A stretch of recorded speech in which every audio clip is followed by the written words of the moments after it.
ಆಚಾರ್ಯರು ಪ್ರವಚನ ಹೇಗೆ ಆರಂಭ ಮಾಡ್ತಾ ಇದ್ರು ಆ ಶ್ಲೋಕಗಳನ್ನು ಒಂದು ಸಾರಿ ಹೇಳಿದರೆ ಅವರ ನೆನಪು ಪುನಃ ಎಲ್ರಿಗೂ ಬರಬಹುದು ಅಂಥೇಳಿ ನಾನು ಆರಂಭದಲ್ಲಿ ಹೇಳ್ತಾ ಇದ್ದೇನೆ.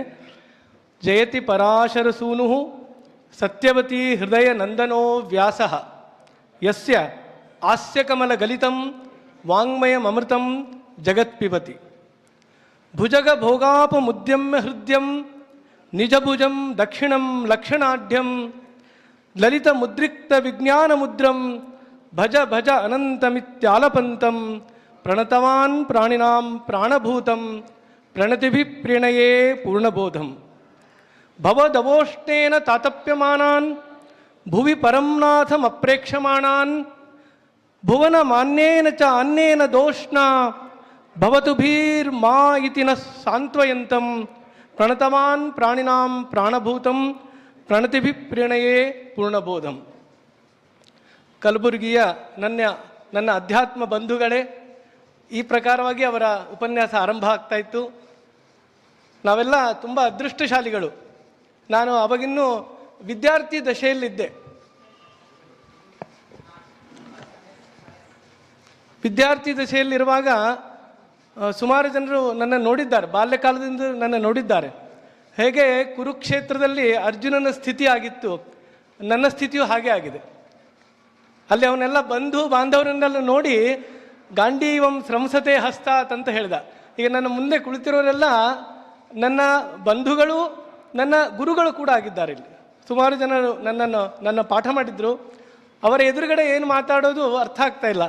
ಬಟ್ ಬಂದಿರೋ ಒಂದೇ ಒಂದು ಕಾರಣ, ಆಚಾರ್ಯರ ಜೊತೆಗೆ ಓಡಾಡಿರೋದ್ರಿಂದ ನಾನು ವೈಯಕ್ತಿಕವಾಗಿ ತುಂಬ ಅಭ್ಯುನ್ನತಿಯನ್ನು ಹೊಂದಿದ್ದೇನೆ. ಅದಕ್ಕಾಗಿ ಕೆಲವು ವಿಚಾರಗಳನ್ನು ತಮ್ಮ ಎದುರು ನಾನು ಹೇಳ್ಕೊಳ್ಳಿಕ್ಕೆ ಬಯಸ್ತಾ ಇದ್ದೀನಿ. ಸುಮಾರು 10 ದಿನಗಳ ಕಾಲ ಅವರು ಇಲ್ಲಿ ಬರ್ತಾ ಇದ್ರು. ನಾನು ಡಿಗ್ರಿಯಲ್ಲಿ ಓದುವಾಗ ಸಾಯಂಕಾಲ ಪ್ರವಚನಕ್ಕೆ ಹೋಗ್ತಿರಲಿಲ್ಲ. ನಾನು ಮುಖ್ಯ ಕ್ಷೇತ್ರ ಕ್ರೀಡಾಂಗಣ ಇಲ್ಲೇ NV ಗ್ರೌಂಡಲ್ಲಿ ನಾನು ಬೆಳೆದಿದ್ದು.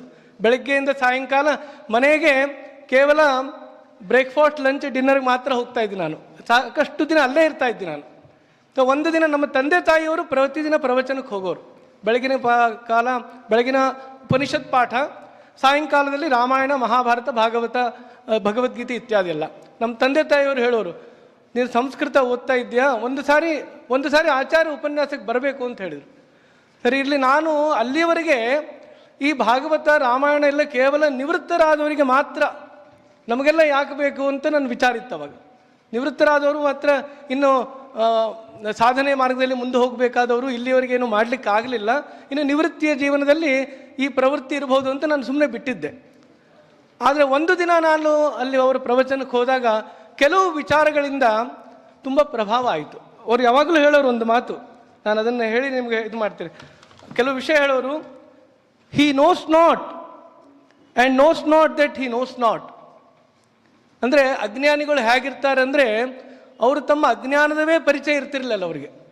ಹಿ knows not and knows not that he knows not, he is a fool shun him ಅಂತೇಳಿ. ಈ ಥರದ ಕೆಲವು ಉಕ್ತಿಗಳವರಲ್ಲಿ ಪ್ರವಚನ ಮಾಡುವಾಗ ಹೇಳ್ತಾ ಕೆಲವರು ತಮ್ಮ ಅಜ್ಞಾನವನ್ನೇ ಬಂಡವಾಳವಾಗಿ ಇಟ್ಕೊಂಡು ನಾವೇ ಶ್ರೇಷ್ಠರು. ಹಂಗೆ ನಾವು ಈ ಬಾವಿಯಲ್ಲಿರುವ ಕಪ್ಪೆ ಥರ, ಬಾವಿಯಲ್ಲಿರೋ ಕಪ್ಪೆ ಏನು ಚಿಂತನೆ ಮಾಡ್ತದೆ, ಇದೇ ದೊಡ್ಡ ಪ್ರಪಂಚ ಅಂತ ಹೇಳಿ, ಹೊರಗಿನ ಪ್ರಪಂಚ ನೋಡೇ ಇರೋದಿಲ್ಲ.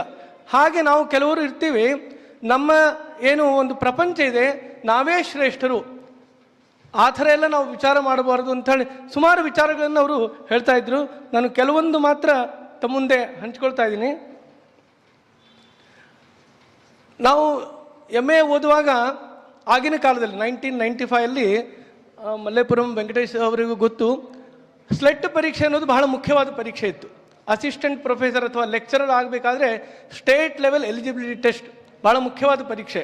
ಸೊ ಆ ಪರೀಕ್ಷೆ ಬರೆಯುವಾಗ ನನ್ನ ಅನುಭವ, ಸುಮಾರಾಗಿ ನಾವು ಪರೀಕ್ಷೆ ಬರೆಯುವಾಗ ಸಾಕಷ್ಟು ವಿಭಾಗಗಳು ಇರ್ತಾವಲ್ಲಿ, ಕಾವ್ಯ ವಿಭಾಗ, ಇತಿಹಾಸ ವಿಭಾಗ, ವೇದ ವಿಭಾಗ ಇತ್ತೆಲ್ಲ. ನಾನು ಕಾವ್ಯ ಪ್ರಕಾಶ ಮತ್ತು ಧನ್ಯಾಲೋಕ ಓದ್ಕೊಂಡು ಹೋಗಿದ್ದೆ ಅಲ್ಲಿ ಪರೀಕ್ಷೆ ಬರೆಯೋಣ ಅಂತ. ಅದು ಏನಾಯಿತು ಗೊತ್ತಿಲ್ಲ, ಆ ಸಂದರ್ಭದಲ್ಲಿ ನಾವು ಆ ಕಾರಿಕೆಗಳನ್ನು ಅದರ ವ್ಯಾಖ್ಯಾನವನ್ನು ಬರೆದೇ ಇದ್ದರೆ ಅಂಕಗಳು ಬರೋದಿಲ್ಲ. ಸರಿ, ನಾನು ದಿಗ್ಭ್ರಮೆ ಆದ, ಏನು ಬರಿಬೇಕೀಗ ಅಂಥೇಳಿ. ಆಗಿನ ಕಾಲದಲ್ಲಿ ನಮಗೊಂದು ಆಪ್ಷನ್ ಇರ್ತಿತ್ತು, ಸಾಕಷ್ಟು ವಿಭಾಗಗಳು ಇರ್ತಾ ಇದ್ವು, ಅದರಲ್ಲಿ ಯಾವುದಾದ್ರೂ ವಿಭಾಗದಲ್ಲಿ ನಾವು ಉತ್ತರ ಬರಿಬೋದಾಗಿತ್ತು. ಸರಿ, ನಾನು ಬೇಗನೆ ಸಾಕಷ್ಟು ವಿಭಾಗಗಳನ್ನು ತೆರೆದು ನೋಡಿದೆ. ವೇದ ವಿಭಾಗ ಇತ್ತು, ಉಪನಿಷತ್ ವಿಭಾಗ, ಒಂದು ವಿಭಾಗ ಇತಿಹಾಸ ಪುರಾಣ ವಿಭಾಗ, ಒಂದು ವಿಭಾಗ ಇತ್ತು. ಅದರಲ್ಲಿ ನಾವು ಉತ್ತರಗಳನ್ನು ಬರಿಬಹುದಾಗಿತ್ತು. ಅಲ್ಲಿರುವ ಪ್ರಶ್ನೆಗಳನ್ನು ನೋಡಿದ ಕೂಡಲೇ ನನಗೆ ಆಚಾರ್ಯರ ನೆನಪಾದದ್ದು. ಯಾಕಂದರೆ ಅವರು ಏನೇನು ನಾವು ಪ್ರವಚನ ಕೇಳ್ತಾ ಇದ್ವಿ, ರಾಮಾಯಣ ಪ್ರವಚನ, ಮಹಾಭಾರತ ಪ್ರವಚನ, ಅದರ ಆಧಾರದ ಮೇಲೆ ನಾನು ಉತ್ತರಗಳನ್ನು ಬರೆದೆ. ಅಲ್ಲಿರೋ ಪ್ರಶ್ನೆಗಳು ರಾಮ ಹನುಮತ್ ಸಮಾಗಮ, ಸೀತಾ ಪರಿತ್ಯಾಗ, ಸೀತೆಯ ಒಂದು ಅಗ್ನಿ ಪ್ರವೇಶದ ಘಟನೆ, ಇದೆಲ್ಲ ಪ್ರಶ್ನೆಗಳಿದ್ವಲ್ಲಿ. ಸೊ ಇದಕ್ಕೆಲ್ಲ ವಿಶೇಷವಾದ ಮೂಲ ರಾಮಾಯಣ ಶ್ಲೋಕಗಳು ಉಲ್ಲೇಖ ಮಾಡದೇ ಇದ್ದರೂ ನಾವು ಉತ್ತರ ಬರಿಬೋದಾಗಿತ್ತು. ಹೀಗಾಗಿ ಆಚಾರ್ಯರ ಪ್ರವಚನ ಕೇಳಿ ಕೇಳಿ ಏನೋ ಒಂದು ಸಂಸ್ಕಾರ ಆಗಿತ್ತು, ಅದರಿಂದಲೇ ನಾನು ಪರೀಕ್ಷೆ ಬರೆದು ಅಲ್ಲಿ ಉತ್ತೀರ್ಣರಾಗಿದ್ದೆ. ಸೊ ಅದನ್ನು ಆಚಾರ್ಯರಿಗೆ ತಿಳಿಸಿದ್ದೆ. ನಾನು ಪ್ರತಿದಿನ ಅವರು ಸಾಯಂಕಾಲ 6 ಗಂಟೆಗೆ ಇಲ್ಲಿ ವಿಠ್ಠಲ ನಗರದ ಹನುಮಾನಂದರ ಪ್ರವಚನಕ್ಕೆ ಬರೋ ಮುಂಚೆ ಸರಸ್ವತಿ ತಂತ್ರಿಯವ್ರ ಮನೆಯಲ್ಲಿ ಅವರ ವಾಸ.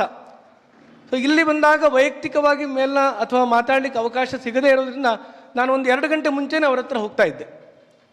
ಅಲ್ಲಿ ಮೇಲೆ ಕೊಠಡಿಯಲ್ಲಿ ಅವರು ವಾಸವಾಗಿರ್ತದೆ, ಅಲ್ಲಿ ಅವರ ಅಂದರೆ ಇಲ್ಲಿ ಏನು ಚರ್ಚೆ ಮಾಡಲಿಕ್ಕೆ ಆಗೋದಿಲ್ಲ, ಆ ವಿಷಯವನ್ನೆಲ್ಲ ಅವ್ರ ಜೊತೆ ನಾನು ಚರ್ಚೆ ಮಾಡ್ತಾ ಇದ್ದೆ. ಸುಮಾರು ಅವರು ವಿಶೇಷವಾದ ಕಥನಗಳನ್ನು ಕೂಡ ಹೇಳ್ತಾ ಇದ್ರು. ಅಂದರೆ ಶಾಸ್ತ್ರ ರಹಸ್ಯ ಕೆಲವೊಂದು ವಿಷಯ ಸಭೆಯಲ್ಲಿ ಹೇಳಲಿಕ್ಕೆ ಬರೋದಿಲ್ಲ, ಆದಷ್ಟು ಅವರ ಸಾಕಷ್ಟು ವಿಚಾರಗಳನ್ನು ಅವರು ಜನರಲ್ಲಿ ತೋರಿಸ್ಕೊಳ್ತಾ ಇದ್ರು. ಹೇಗೆ ನಾವು ವ್ಯಾಖ್ಯಾನವನ್ನು ಮಾಡಬೇಕು.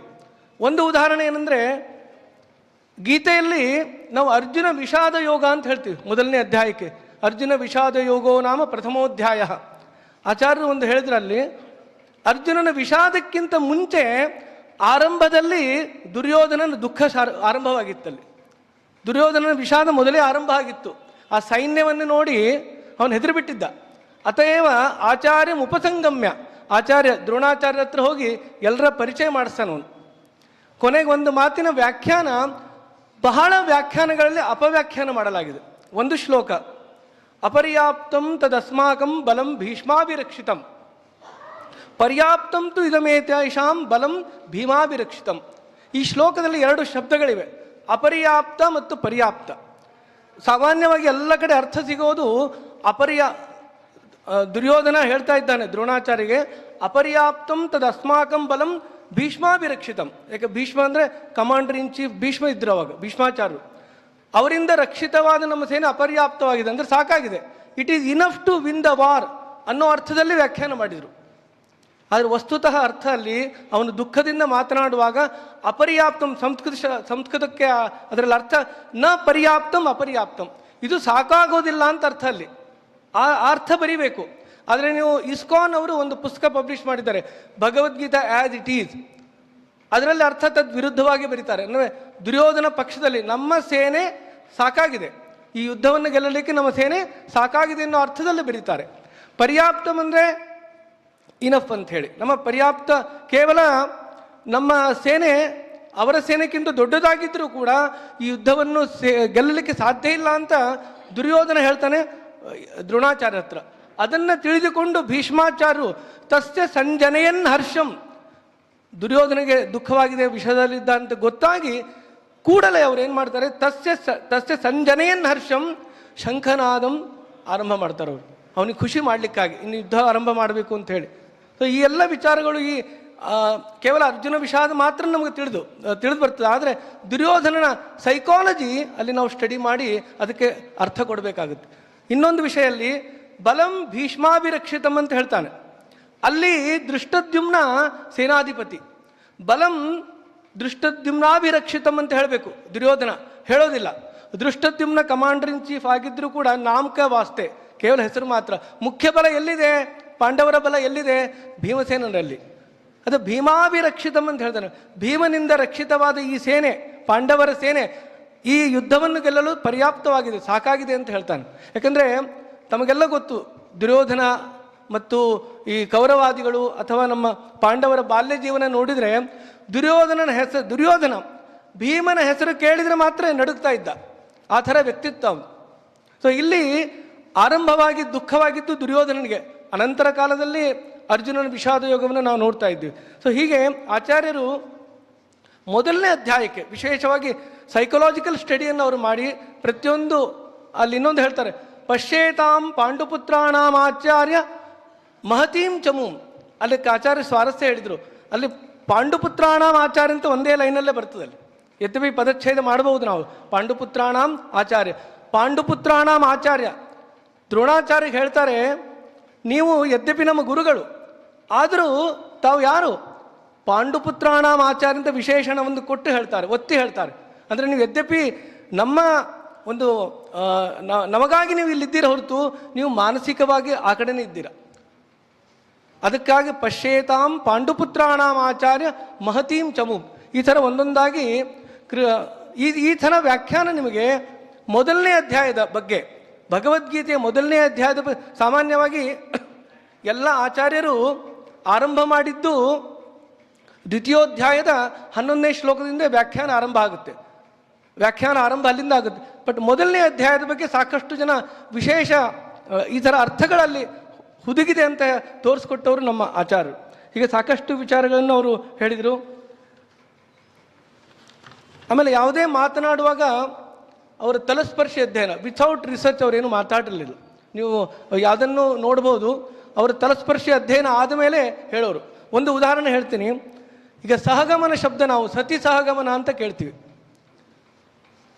ಅದು ಇಷ್ಟು ರೂಢಿಯಾಗಿಬಿಟ್ಟಿದೆ ಅಂದರೆ, ಪತಿಯ ಮರಣದ ನಂತರ ಸತಿಯೂ ಕೂಡ ಸಹಗಮನ ಹೋಗ್ತಾ ಇದ್ಲು ಅಂತ ಆಚಾರ್ಯ ಅದಕ್ಕೆ ಒಳ್ಳೆ ವ್ಯಾಖ್ಯಾನ ಕೊಟ್ಟರು. ಸತಿ ಸಹಗಮನ ಅಲ್ಲ, ಅದು ಸಹಗಮನ ಮಾತ್ರ. ಸತಿಯೇ ಸಹಗಮನ ಆಗಬೇಕು ಅಂತ ನಿಯಮ ಇಲ್ಲ ಅಲ್ಲಿ. ಆ ವ್ಯಕ್ತಿ ಮರಣ ಹೊಂದಿದ ನಂತರ ಯಾರೆಲ್ಲ ಜನ ಅಷ್ಟು ಪ್ರೀತಿ ಹೊಂದಿರ್ತಾರೆ ಅವರೆಲ್ಲ ಸಹಗಮನ ಮಾಡ್ತಾ ಇದ್ದರು ಮುಂಚೆ. ಉದಾಹರಣೆಗಾಗಿ ಇತ್ತೀಚೆಗೆ ನಮ್ಮ ಅಸ್ಸಾಮದಲ್ಲಿ ಸಿಂಗರ್ ಗಾಡಿ ಜುಬಿನ್, ಅವನ ಮರಣವಾದ ನಂತರ ಬ್ರಹ್ಮಪುತ್ರ ನದಿಯಲ್ಲಿ 10 ಜನ ಸತ್ತೋದ್ರು. ಅದು ಸಹಗಮನವೇ. ಅದು ಅಂದರೆ ಅಷ್ಟು ಅಭಿಮಾನ ತಡ್ಕೊಳ್ಳಿಕ್ಕೆ ಆಗದೆ ಅವರೆಲ್ಲ ಸಹಗಮನ ಆಯ್ತಲ್ಲಿ. ಈ ಯಾವ ಕಾಲದಲ್ಲಿ ಬಂತು ಗೊತ್ತಿಲ್ಲ, ಈ ಸತಿ ಅನ್ನೋ ಶಬ್ದವನ್ನು ಜೋಡಿಸಿಕೊಂಡು ಸತಿ ಸಹಗಮನ ಈ ಥರ ವ್ಯಾಖ್ಯಾನ ಶುರು. ಆಚಾರ್ಯ ಹೇಳಿದರು ಹಾಗಲ್ಲ, ಅಲ್ಲಿ ಕೇವಲ ಸತಿಯಲ್ಲ, ಬಂಧು ಮಿತ್ರರು, ತಂದೆ ತಾಯಿ ಅಥವಾ ಅಣ್ಣ ತಮ್ಮಂದರು ಯಾರಾದರೂ ಇದ್ದರೂ ಕೂಡ ಆ ದುಃಖ ತಡಿಕೊಳ್ಳೋದು ಆಗದೇ ಇದ್ದರೆ ಅವರು ಕೂಡ ಸಹಗಮನ ಮಾಡ್ತಾ ಇದ್ರು. ಸೊ ಈ ಸತಿ ಸಹಗಮನ ಒಂದು ಅಪಪ್ರಚಾರ ಏನು ನಮ್ಮ ಲೋಕದಲ್ಲಿ ನಾವು ನೋಡ್ತೀವಿ, ಅದು ತಪ್ಪು ಅಂತ ಅವ್ರು ಹೇಳಿದರು. ಸುಮಾರು ಈ ಥರ ವಿಚಾರಗಳಿಂದನೇ ಸಾಕಷ್ಟು ಜನ ಯುವಕರು ಅವರ ಭಾಷಣಕ್ಕೆಲ್ಲ ಆಕರ್ಷಿತರಾಗಿ ಬರ್ತಾಯಿದ್ರು.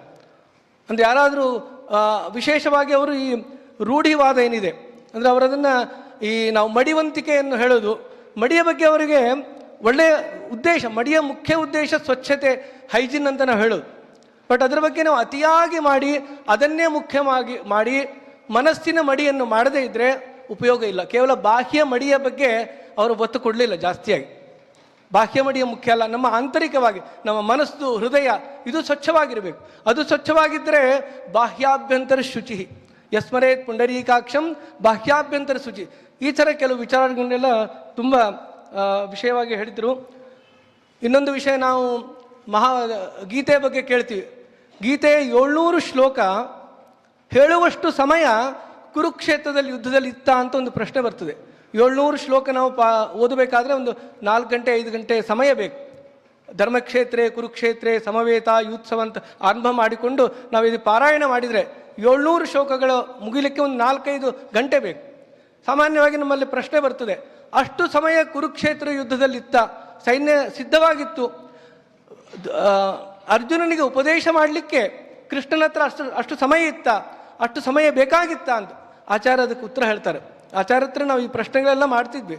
ಆಚಾರ್ಯ ಹೇಳಿದರು, ಕೃಷ್ಣನಂಥ ಗುರು ಸಿಗೋದಿಲ್ಲ, ಅರ್ಜುನನಂಥ ಶಿಷ್ಯ ಸಿಗೋದಿಲ್ಲ. ಕೃಷ್ಣಾರ್ಜುನಯೋ ಮಧ್ಯೆ ಸಂವಾದ ಜಾತಃ ಅದು ಕೇವಲ 5-10 ನಿಮಿಷಗಳ ಸಂವಾದ ಮಾತ್ರ. ಅವರಿಬ್ಬರ ನಡುವೆ ಅಷ್ಟು ವಿಸ್ತಾರವಾಗಿ ಹೇಳೋ ಅವಶ್ಯಕತೆ ಇಲ್ಲ ಅರ್ಜುನನಿಗೆ. ಹಿಂದಿಯಲ್ಲಿ ಹೇಳುವಾಗ ಸಮಜ್ದಾರೋ ಕಿಲೆ ಇಶಾರಾ ಕಾಫಿ ಹೇ, ಕೇವಲ ಸೂಚನೆ ಕೊಟ್ಟರೆ ಸಾಕು ಅರ್ಜುನ ತಿಳ್ಕೊಳ್ತಾನೆ. ಅಷ್ಟು ಒಂದು ಮಂದಮತಿಯ ಛಾತ್ರ ಅಲ್ಲ. ಆಚಾರ್ಯ ಹೇಳಿದರು, ಇದನ್ನು ವಿಸ್ತಾರವಾಗಿ ಬರೆದದ್ದು ವೇದವ್ಯಾಸರು. ಮಹಾಭಾರತದ ಭೀಷ್ಮ ಪರ್ವದಲ್ಲಿ ವಿಸ್ತಾರವಾಗಿ 700 ಶ್ಲೋಕಗಳ ಅವರಿಬ್ಬರ ನಡುವೆ ಸಂವಾದ ಅತ್ಯಲ್ಪ ಕಾಲಿನದ್ದು, ಬಟ್ ವಿಸ್ತಾರವಾಗಿ ಬರೆದದ್ದು ಇದೊಂದು. ಈ ಬಗ್ಗೆ ಸಾಮಾನ್ಯ ಜನರಿಗೆ ಜ್ಞಾನ ಇರೋದಿಲ್ಲ. 700 ಶ್ಲೋಕ ಹೇಳುವಷ್ಟು ಅಲ್ಲಿ ಸಮಯ ಇಲ್ಲ. ಉಳಿದವರೆಲ್ಲ ಏನು ಮಾಡ್ತಾಯಿದ್ರು ಆ ಸಮಯದಲ್ಲಿ? ಫೇಸ್ಬುಕ್ ಇಲ್ಲ, ವಾಟ್ಸಪ್ ಇಲ್ಲ. ಆ ಜನ ಸೈನ್ಯರೆಲ್ಲ ಏನು ಮಾಡ್ತಾಯಿದ್ರು ಅವಾಗ? ಈ ಥರ ಎಲ್ಲ ಪ್ರಶ್ನೆ ಬಂದಾಗ ಈ ಥರ ಹೇಗೆ ಅನ್ವಯ ಮಾಡಬೇಕು, ಹೇಗೆ ಉತ್ತರ ಹೇಳಬೇಕು ಅನ್ನೋ ವಿಚಾರದಲ್ಲೇ ಅವ್ರು ಹೇಳ್ತಾಯಿದ್ರು. ಸೊ ಮೊದಲನೇ ಅಧ್ಯಾಯದ ಬಗ್ಗೆ, ಗೀತೆಯ ಬಗ್ಗೆ ನಾನು ಸಾಕಷ್ಟು ಸಾರಿ ನೋಡಿದ್ದೀನಿ ಆಚಾರ್ಯರು ದ್ರೌಪದಿಯ ವಸ್ತ್ರಾಹರಣ ಯಾವ ಪ್ರಸಂಗ ಬಂದಾಗ ಒಂದು ಕ್ಷಣ ನಿಂತು ಬಿಡೋರು, ಕಣ್ಣಲ್ಲಿ ನೀರು ಬರೋದು ಆಚಾರ್ಯರಿಗೆ. ಅಷ್ಟು ತನ್ಮಯರಾಗಿ ಅಂದರೆ ಅವ್ರಿಗೆ ದುಃಖ. ಆ ವಸ್ತ್ರಾಭರಣ ನಡುವಾಗ ಅಷ್ಟು ಜನ ಸಭೆಯಲ್ಲಿ ಕೂತಿದ್ದವರು ಯಾರೂ ಇದು ಏನೂ ಅಲ್ಲಿ ದ್ರೌಪದಿಯ ಸಹಾಯ ಮಾಡಲಿಲ್ಲ. ಒಬ್ಬ ವಿದುರನನ್ನು ಬಿಟ್ಟು ದ್ರೋಣಾಚಾರ್ಯರಿದ್ದರು, ಅಲ್ಲಿ ಭೀಷ್ಮಾಚಾರ್ಯರಿದ್ದರು, ಕೃಪಾಚಾರ್ಯರು ಎಲ್ಲರೂ ಇದ್ದರು. ಆ ಯಾರೊಬ್ಬರೂ ದ್ರೌಪದಿಯ ಸಹಾಯಕ್ಕೆ ಬರಲಿಲ್ಲ. ಸೊ ಅದನ್ನೆಲ್ಲ ನೆನೆಸ್ಕೊಂಡು ಆಚಾರ್ಯರು ಪ್ರವಚನ ಮಧ್ಯದಲ್ಲೇ ಒಂದೊಂದು ಸರಿ ನಿಂತು ಬಿಡ್ತಿದ್ರು. ಪ್ರವಚನ ಮುಂದೆ ಹೋಗ್ಲಿ ಕಣ್ಣಲ್ಲಿ ನೀರು ಬರೋದು, ಆ ದೃಶ್ಯವನ್ನು ನೆನೆಸಿಕೊಂಡು ಅಷ್ಟು ತನ್ಮಯರಾಗಿ ಅವರು ಪಾಠ ಪ್ರವಚನ ಮಾಡ್ತಾಯಿದ್ರು. ಸೊ ಆ ಥರ ಅಧ್ಯಯನ ಮಾಡಿ ವಿಶೇಷವಾಗಿ ಅವರು ಅಂದರೆ ಮಹಾಭಾರತ ಕೇವಲ ಒಂದು ಕಾಲ್ಪನಿಕ ಕಥೆ ಅಲ್ಲ. ಮಹಾಭಾರತ ನಮ್ಮ ಇತಿಹಾಸ ಪಠ್ಯಪುಸ್ತಕ ನಾವು ಆರಂಭ ಮಾಡುವಾಗ ವೈದಿಕ ಕಾಲ, ಆಮೇಲೆ ಮಧ್ಯಕಾಲ ಇತ್ಯಾದಿಯಾಗಿ. ಆದರೆ ನಾವು ರಾಮಾಯಣ ಮಹಾಭಾರತವನ್ನು ಕೂಡ ಇತಿಹಾಸ ಪಾಠ ಮಾಡುವಾಗ ಸೇರಿಸಲೇಬೇಕು ನಾವು. ಇಲ್ಲಾಂದರೆ ಜನ ಬರೋ ದಿನಗಳಲ್ಲಿ ಇದೊಂದು ಕಾಲ್ಪನಿಕ ಕಥೆ, ರಾಮಾಯಣ ವಾಲ್ಮೀಕಿ ಬರೆದದ್ದು, ಆದಿಕಾವ್ಯ, ಹೀಗೆ ಕೇವಲ ಪೂಜಾ ಪಾಠದಲ್ಲೇ ಉಳ್ಕೊಂಡ್ಬಿಡ್ತದೆ. ರಾಮಾಯಣ ಮತ್ತು ಮಹಾಭಾರತ ಒಂದು ಭಗವದ್ಗೀತೆ ಈ ಗ್ರಂಥಗಳನ್ನು ನಾವೇನು ಮಾಡ್ತೀವಿ, ದೇವರ ಮನೆಯಲ್ಲಿಟ್ಟು ಅದಕ್ಕೆ ಒಂದು ಮಂಗಳಾರತಿ ಮಾಡಿ ಈ ಥರ ಇಲ್ಲ. ಆಚಾರ್ಯ ಹೇಳಿದರು, ಆ ಪುಸ್ತಕಗಳನ್ನು ನೀವು ದೇವರ ಇದರಿಂದ ಹೊರಗೆ ತಗೊಂಡು ಬನ್ನಿ. ಅವು ಕೇವಲ ಅಧ್ಯಾತ್ಮ ಗ್ರಂಥಗಳೇ ಅಲ್ಲ, ಅವು ನಮ್ಮ ದೈನಂದಿನ ಜೀವನ ಹೇಗೆ ವ್ಯವಹಾರ ಮಾಡಬೇಕು. ರಾಮಾದಿವತ್ ವರ್ತಿತವ್ಯಂ, ಕಾವ್ಯದ ಪ್ರಯೋಜನ ಏನು, ಈ ರಾಮಾಯಣ ಮಹಾಭಾರತ ಭಗವದ್ಗೀತೆಗಳ ಪ್ರಯೋಜನ ಏನು, ರಾಮಾದಿವತ್ ವರ್ತಿತವ್ಯಂ, ಹೇಗೆ ರಾಮ ನಡ್ಕೊಂಡ ಹಾಗೆ ನಡ್ಕೊಳ್ಳಿಕ್ಕೆ ಇವೆಲ್ಲ ನಮಗೆ ಪಾಠ್ಯಪುಸ್ತಕ ಆಗ್ತದೆ. ಅದನ್ನೆಲ್ಲ ನಾವು ಹೇಳಬೇಕು ಅಂತ. ಬೆಳಗಿನ ಹೊತ್ತಿನಲ್ಲಿ ಉಪನಿಷತ್ ಪಾಠ ಮಾಡುವಾಗ ಅವ್ರು ನಾವು ಗೋಪಿಚಂದನವನ್ನು ಹಚ್ಕೊಳ್ತೀವಿ. ಆ ಗೋಪಿಚಂದನ ಹಚ್ಚುವ ಕ್ರಮದ ಬಗ್ಗೆನೂ ವಿಶೇಷವಾಗಿ ಹೇಳೋರು ಅವರು. ಸುಮಾರಾಗಿ ನಾವು ಹೇಗೇಗೋ ಹಚ್ಕೊಂಡ್ಬಿಡ್ತೀವಿ. ಅವ್ರು ಹೇಳೋರು, ಹೊಟ್ಟೆಯ ಭಾಗದಿಂದ ಯಾವಾಗಲೂ ಈ ಗೋಪಿಚಂದನ ಊರ್ಧ್ವಮುಖವಾಗಿ ನಾವು ಹಚ್ಕೊಳ್ಳೋದು. ಅದನ್ನು ಹೀಗೆ ಅಲ್ಲ, ಅವ್ರು ನೇರವಾಗಿ, ಯಾಕೆಂದರೆ ಆ ಶಕ್ತಿ ಕೆಳಗಿಂದ ಮೇಲೆ ಹೋಗಬೇಕು ಅಂತ. ಸೊ ಇಲ್ಲಿ ಹಚ್ಚಿಕೊಳ್ಳುವಾಗ ಹೀಗೆ ಮೇಲೆ, ಯಾವ ಭಾಗದಲ್ಲಿ ನೀವು ಹಚ್ಚಿಕೊಳ್ಳುವಾಗ ಕೂಡ ಊರ್ಧ್ವಮುಖವಾಗಿರಬೇಕು. ಆ ಅಗ್ನಿ ಹೇಗೆ ಪ್ರಜ್ವಲನೆ ಆಗುತ್ತದೆ ಹಾಗೆ ಊರ್ಧ್ವಮುಖದಲ್ಲಿ. ಅಂದರೆ ಒಂದು ಸಣ್ಣ ವಿಚಾರ, ಗೋಪಿಚಂದನ ಧಾರಣೆ ಒಂದು ಸಣ್ಣ ವಿಚಾರ ಇರಬಹುದು, ಬಟ್ ಅದರಲ್ಲಿಯೂ ಕೂಡ ಎಷ್ಟು ವೈಜ್ಞಾನಿಕತೆ ಇದೆ, ಹೇಗೆ ನಾವು ಮಾಡಬೇಕು ಅನ್ನೋ ವಿಷಯದಲ್ಲಿ ಸೂಕ್ಷ್ಮವಾಗಿ ಈ ವಿಚಾರದಲ್ಲಿ ಹೇಳ್ತಾ ಇದ್ರು. ಆಮೇಲೆ ಕೆಲವು ಶ್ಲೋಕ ನೀವು ಎಲ್ಲರೂ ಕೇಳಿರಬಹುದು. ದುರ್ವಾದಿಧ್ವಾಂತರವೇ ವೈಷ್ಣವೇಂದೀವರೇಂದವೇ ಶ್ರೀ ರಾಘವೇಂದ್ರ ಗುರುವೇ ನಮೋ ಅತ್ಯಂತ ದಯಾಲವೇ. ಆಚಾರ್ಯ ಈ ಶ್ಲೋಕವನ್ನು ವಿಪರೀತವಾಗಿ ಹೇಳಿದರು, ತಮಗೆ ಯಾರಿಗಾದರೂ ನೆನಪಿರ್ಬೋದು. ದುರ್ವಾದಿಧ್ವಾಂತರವೇ ಸಜ್ಜನೇಂದೀವರೇಂದವೇ. ರಾಯರು ಕೇವಲ ವೈಷ್ಣವರಿಗೆ ಮಾತ್ರ ಅಲ್ಲ, ವೈಷ್ಣವೇಂದೀವರೇಂದವೇ ಅಲ್ಲ, ಅವರು ಸಜ್ಜನೇಂದೀವರೇಂದವೇ, ಎಲ್ಲ ಸಜ್ಜನರಿಗೂ ರಾಯರು ಅನುಗ್ರಹ ಮಾಡುವರು. ಹಾಗಾಗಿ ಶ್ರೀ ರಾಘವೇಂದ್ರ ಗುರುವೇ ನಮೋ ಅತ್ಯಂತ ದಯಾಲವೇ, ಕೇವಲ ವೈಷ್ಣವರಿಗೆ ಮಾತ್ರ ಅಲ್ಲ, ಎಲ್ಲರೂ ಯಾರೆಲ್ಲೂ ಸಜ್ಜನರಿದ್ದಾರೆ ಅವರೆಲ್ಲರಿಗೂ ರಾಯರು ಅನುಗ್ರಹ ಮಾಡೋರು. ನಾವು ಈ ಶ್ಲೋಕ ಕೇಳಿದಾಗ ಒಂಥರ ವಿಚಿತ್ರ, ಏನು ಆಚಾರ್ಯರು ಶ್ಲೋಕವನ್ನೇ ಪರಿವರ್ತನೆ ಮಾಡಿದರು ಅಂತ. ಬಟ್ ಅಲ್ಲಿ ಮೂಲ ಅವರ ಉದ್ದೇಶ ಏನು ಅಂದರೆ, ರಾಯರ ಅನುಗ್ರಹ ಎಲ್ಲರ ಮೇಲೆ ಇರುತ್ತೆ, ಕೇವಲ ಕೆಲವು ಸೀಮಿತ ವರ್ಗಕ್ಕೆ ಮಾತ್ರ ಅನ್ನೋ ದೃಷ್ಟಿಯಿಂದ ಅವ್ರು ಹೇಳೋರು. ಸತಿ ಸಹಗಮನದ ಬಗ್ಗೆ ನಾನು ನಿಮ್ಗೆ ಹೇಳಿದ್ದೆ.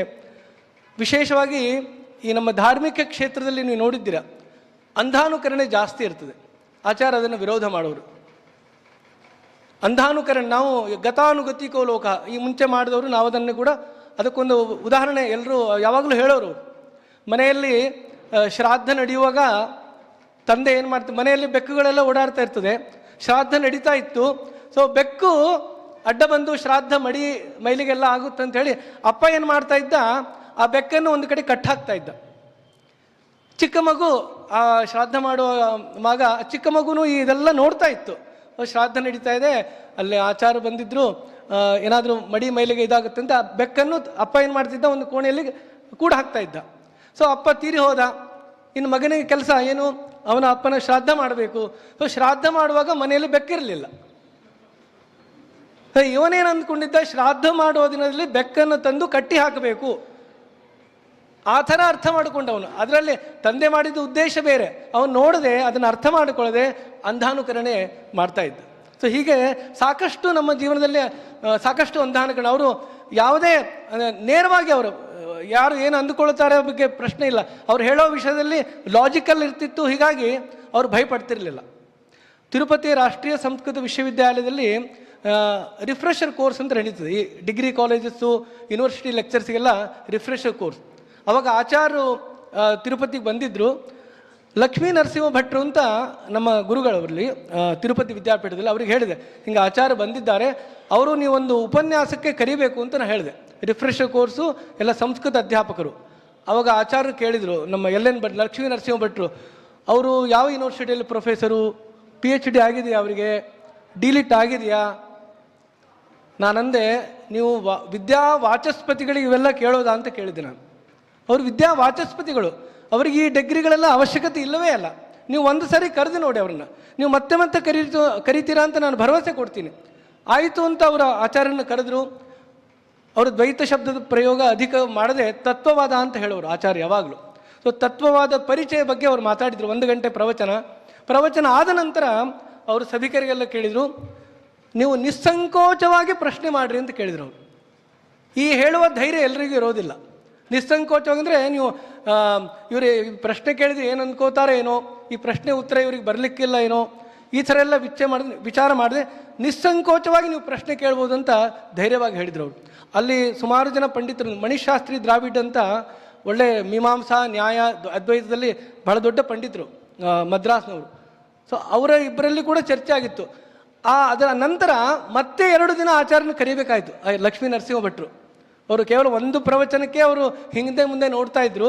ಆಚಾರ್ಯವಾಗ 1 ವಾರ ಕಾಲ ಯಾವಾಗ ಇದ್ದರು ನಮ್ಮ ತಿರುಪತಿಯಲ್ಲಿ, ಮತ್ತೆರಡು ಬಾರಿ ಅವರನ್ನು ಕರೆಯಲಾಯಿತು. ಸೊ ಈ ಥರ ಆಚಾರ್ಯರು ಏನೇ ಹೇಳಿದರೂ ಕೂಡ ಅದಕ್ಕೊಂದು ರಿಸರ್ಚ್ ಮಾಡಿ ಮಾತಾಡೋರು, ಹಾಗೆ ಮಾತಾಡೋದಲ್ಲ. ಸೊ ಇನ್ನೊಂದು ಅವರ ದಾರಿಯಲ್ಲಿ ನಾವು ಚಿಂತನೆ ಮಾಡಲಿಕ್ಕೆ ಶುರು ಮಾಡಿದ್ವಿ. ಅವರು ಆಚಾರ್ಯ ಹೇಗೆ ಚಿಂತನೆ ಮಾಡ್ತಿದ್ದರು ಒಂದು ಉದಾಹರಣೆ. ಈಗ ಕಾಶಿ ಯಾತ್ರೆ ಮಾಡುವಾಗ ನಾವು ಸುಮಾರಾಗಿ ಯಾವುದೋ ಒಂದು ತ್ಯಾಗ ಮಾಡಿ ಬರ್ತೀವಲ್ಲ, ಕಾಶಿ ಯಾತ್ರೆಯಲ್ಲೋ ಅಥವಾ ಯಾವುದೋ ಒಂದು ಯಾತ್ರೆ ಮಾಡುವಾಗ ಒಂದು ಕಾಯಿ ಪಲ್ಯ, ಇನ್ನೂ ಒಂದು ಹಣ್ಣು, ಸ್ವೀಟೋ ಅಥವಾ ಹಣ್ಣು ನಾವು ಬಟ್ ಸುಮಾರು ಕಡೆ ಇದಕ್ಕೆ ಶಾಸ್ತ್ರೀಯ ಆಧಾರ ನನಗೂ ಎಲ್ಲೂ ಸಿಗಲಿಲ್ಲ. ಯಾರೊಬ್ಬರ ಹತ್ರ ಪ್ರವಚನ ಕೇಳಿದ್ದೆ ನಾನು. ಮುಖ್ಯ ಏನು ಅಂದರೆ ಇಲ್ಲಿ ನಾವು ಕಾಶಿ ಇತ್ಯಾದಿ ಯಾತ್ರೆ ಮಾಡುವಾಗ ಕಾಯಾಪೇಕ್ಷೆ ಮತ್ತು ಫಲಾಪೇಕ್ಷೆಯನ್ನು ಬಿಟ್ಟು ಬರಬೇಕು ಅಂತ ಅರ್ಥ ಅಲ್ಲ. ಕಾಯಿ ಅಂದರೆ ಯಾವುದೋ ಒಂದು ಕಾಯಿ ಅಲ್ಲ, ನಾವು ಪಲ್ಯಕಾಯಿ ಅಂತಲ್ಲ. ಯಾವುದೋ ಒಂದು ಪಲ್ಯ ಬಿಟ್ಟು ಬರೋದು. ಫಲಾಪೇಕ್ಷೆ ಅಂದರೆ ಯಾವುದೋ ಫಲ ನನಗೆ ಯಾವುದು ಸೇರೋದಿಲ್ಲೋ ಆ ಫಲವನ್ನು ಬಿಡೋದು. ಸೊ ಅಲ್ಲಿ ವಸ್ತುತಃ ಮೋಕ್ಷ ಮಾರ್ಗಕ್ಕೆ ಹೋದಾಗ ನೀವು ಎಲ್ಲಿ ಕಾಶಿ ವಿಶ್ವನಾಥಕ್ಕೆ ಕಾಯಾಪೇಕ್ಷೆ ಇರಬಾರ್ದು, ಸ್ವದೇಹದ ಅಪೇಕ್ಷೆ, ಪರದೇಹದ ಅಪೇಕ್ಷೆ ಇರಬಾರ್ದು. ಫಲಾಪೇಕ್ಷೆ ಅಂದರೆ ನಿಷ್ಕಾಮ ಕರ್ಮ. ಯಾವುದೇ ನೀವು ಕರ್ಮ ಮಾಡುವಾಗ ಫಲವನ್ನು ಅಪೇಕ್ಷೆ ಮಾಡದೆ ಹೀಗೆ ನೀವು ಇವೆರಡನ್ನು ಬಿಟ್ಟು ಬರಬೇಕಲ್ಲಿ, ಎಲ್ಲಿ ಕಾಶಿಗೆ ಹೋದಾಗ ಅಥವಾ ಎಲ್ಲಿ ಹೋದಾಗ. ಸೊ ಯಾರಾದರೂ ಹೋಗಿ ಬಿಟ್ಟು ಬಂದಿದ್ರೆ ಮತ್ತೆ ಹೋಗಿ ಅದನ್ನು ಹಿಡ್ಕೊಂಡು ಬರ್ಬೋದು. ಈಗ ಕಾಶಿಗೆ ಹೋಗಿ ಏನಾದರೂ ಬಿಟ್ಟು ಬಂದಿದ್ರೆ ಮತ್ತೆ ಅಲ್ಲಿ ಹೋದಾಗ ಇನ್ನೊಂದು ಸಂಕಲ್ಪ ಮಾಡಬೇಕು, ಕಾಯಾಪೇಕ್ಷೆಯನ್ನು ಮಾಡೋದಿಲ್ಲ, ಫಲಾಪೇಕ್ಷೆಯನ್ನು ಮಾಡೋದಿಲ್ಲ. ಸೊ ಇದು ಆಚಾರ್ಯ ಚಿಂತನೆ ಹೀಗೆ ಹೋಗ್ತದೆ ಮುಂದೆ. ನಾವು ಪ್ರತಿಯೊಂದನ್ನು ಅವರು ಸೂಕ್ಷ್ಮವಾಗಿ ಅಧ್ಯಯನ ಮಾಡಿ ನಮ್ಮ ಅಂಧಾನುಕರಣೆ ಮಾಡಬೇಡಿ. ನೀವು ತಿಳ್ಕೊಳ್ಳಿ, ತಿಳಿದೇ ನೀವು ಪ್ರಶ್ನೆ ಮಾಡಿ.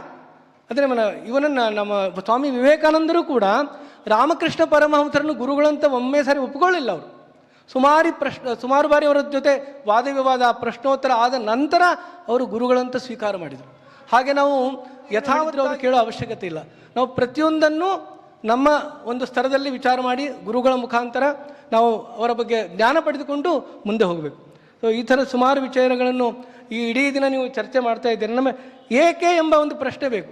ಇನ್ನೊಂದು ಕಡೆ ನಾವು ಸುಮಾರು ಕಡೆ ಆದಿಶಂಕರಾಚಾರ್ಯರು, ಶ್ರೀಮನ್ ಮಧ್ವಾಚಾರ್ಯರು ಈ ಥರ ಎಲ್ಲ ಪ್ರಯೋಗ ಕೇಳ್ತೀವಿ. ಬಟ್ ಆಚಾರ್ಯ ಪ್ರಯೋಗ ವಿಶಿಷ್ಟ. ಅವರು ಆಚಾರ್ಯ ಮಧ್ವರು, ಆಚಾರ್ಯ ಶಂಕರರು, ಆಚಾರ್ಯ ರಾಮಾನುಜರು ಅಂತ ಹೇಳ್ತಾ ಇದ್ರು.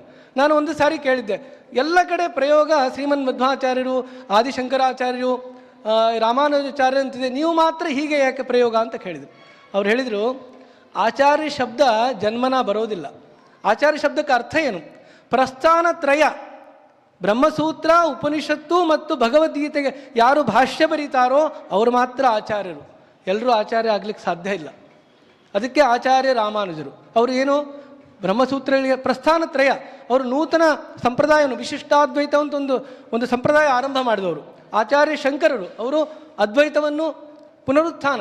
ಆಚಾರ್ಯ ಶಂಕರ ಮುಂಚೆನೇ ಅದ್ವೈತ ಇತ್ತು, ಆಚಾರ್ಯ ಮಧ್ವರ ಮುಂಚೆ ಕೂಡ ದ್ವೈತ ಇತ್ತು.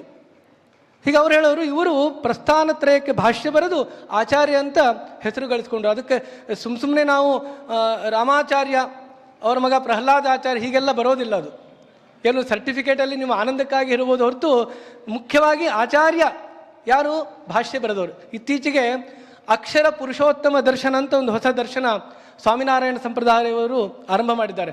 ಅವರು ಆಚಾರ್ಯ ಭದ್ರೇಶ ದಾಸ್ ಅಂತ ಹೇಳಿ, ಅವರು ಕೂಡ ಪ್ರಸ್ಥಾನತ್ರಯಕ್ಕೆ ಭಾಷ್ಯ ಬರೆದರು. ಅವರು ಅಕ್ಷರ ಪುರುಷೋತ್ತಮ ದರ್ಶನ ಅಂತ ಒಂದು ಹೊಸ ದರ್ಶನ. ಈ 21 ಏನು ಭಾಷ್ಯಗಳಿದೆ, ಇವರೊಂದು 22ನೇ ಭಾಷ್ಯ ಕೂಡ ಅವರು ಸ್ವಾಮಿನಾರಾಯಣ ಸಂಪ್ರದಾಯ ನಿಮಗೆಲ್ಲ ಗೊತ್ತಿರ್ಬೋದು, ಗುಜರಾತಲ್ಲಿ ಅವರು ಕೂಡ ಭಾಷ್ಯ ಬರೆದು ಆಚಾರ್ಯ ಸ್ಥಾನವನ್ನು ಪ್ರಾಪ್ತಿ ಪಡೆದು. ಈ ಥರ ಆಚಾರ್ಯರು ತುಂಬ ವಿಷಯಗಳು ಹೇಳ್ತಾ ಇದ್ರು. ಒಂದು ಸರಿ ಯಾವಾಗಲೂ ಅವ್ರ ಮನೆಯಲ್ಲಿ ಗರುಡ ಪುರಾಣ ಓದ್ತಾ ಇದ್ರಂತೆ.